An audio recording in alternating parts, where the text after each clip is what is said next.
I have another story to read. This is called Little Duck Lost. If you look on the back, it tells us a summary. And the summary tells us what happens in the story before we even read it. So I'm going to read that so you can remember later. Crack! The shell burst open, and a little duckling wiggled free. He fluffed his feathers and peered at the wild world. He peeped, but no one answered. Little Duck was all alone. And that's all they tell us. We're going to have to find out what else happens. We don't want to be too sad. Little Duck lost. Looks like he went for a swim.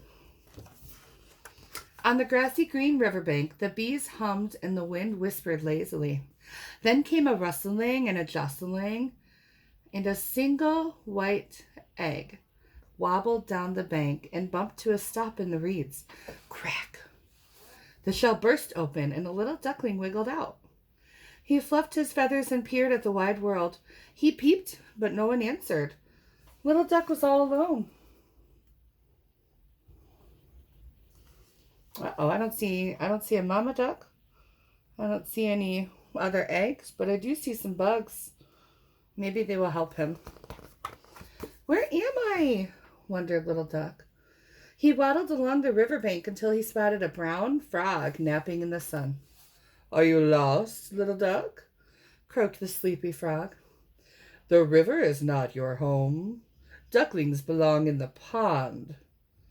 But before Little Duck could ask him where the pond was, the frog plopped into the river and he swam away. Well, now he knows he needs to get to the pond. With a wiggle and a waddle, Little Duck continued along the riverbank. Above the gurgle of the water, he heard voices calling to him. Quack, quack, come and swim with us. Little Duck wanted to join the wild river ducklings, but the water looked too fast and cold. No, thank you, he peeped. I've got to find my pond.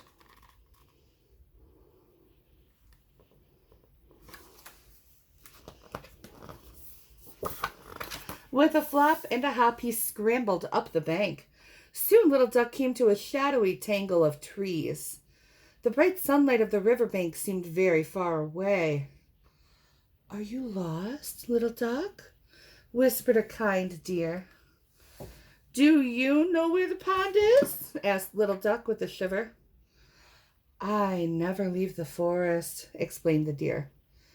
But if you find Rabbit, then Rabbit will help you. Okay, so our little duck is looking for a pond, and maybe the rabbit can help her find it. Ooh, that was quick. That duck is a good little rabbit finder.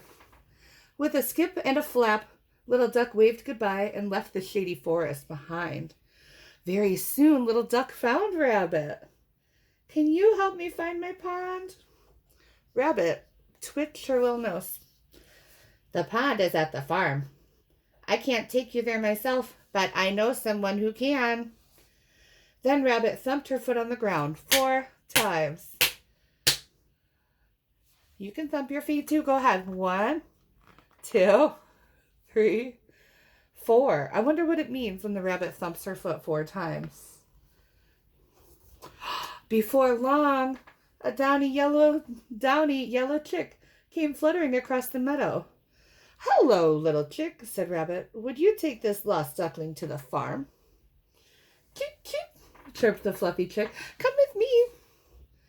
Little Duck waved goodbye to the rabbit and ran happily after the chick.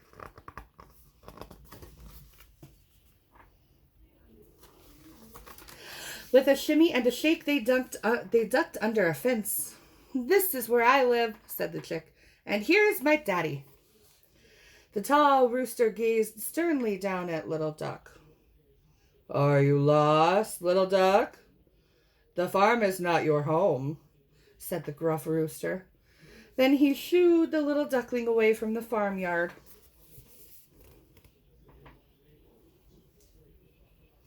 That's unusual. Most daddies I know would help a little more. They might take him home. With a shiver and a shudder, Little Duck scuttled away. He felt more lost than ever. Where does he belong? A tear rolled out of his eye and dripped all the way to the tip of his bill. How's he feeling? I think if I thought I had made it home and somebody said I had to go, I would be sad. Maybe he is sad. Don't worry, I can help you, woofed a little loud voice behind Little Duck. Little Duck nearly jumped out of his feathers when he saw the big farm dog looking down at him. Do you know where I belong? He asked. Of course, said the dog. Follow me. Maybe the dog knows how to get to the pond. Oh, look at this picture.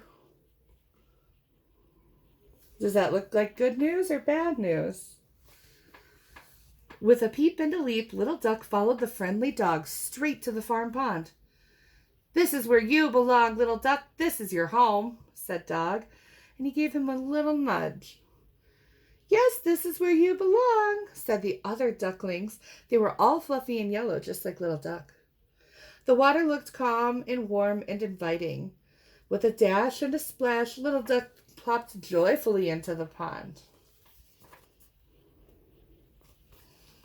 He's joyful. He's happy to be there. Just then, Mama Duck paddled over swift and strong. My lost little duck, I've been looking for you everywhere, she said. But I found my own way home, said the little duck with a laugh. So you did, said Mama Duck. She nestled him against her soft white feathers. With a wiggle and a giggle, Little Duck knew he was exactly back home where he belonged. The really cool thing about this book is that it's got a cool texture to the pictures. It's not just a flat paper. It's got bumps all around it that make it kind of extra special. So that's the end of Little Duck Lost. Bye, everyone.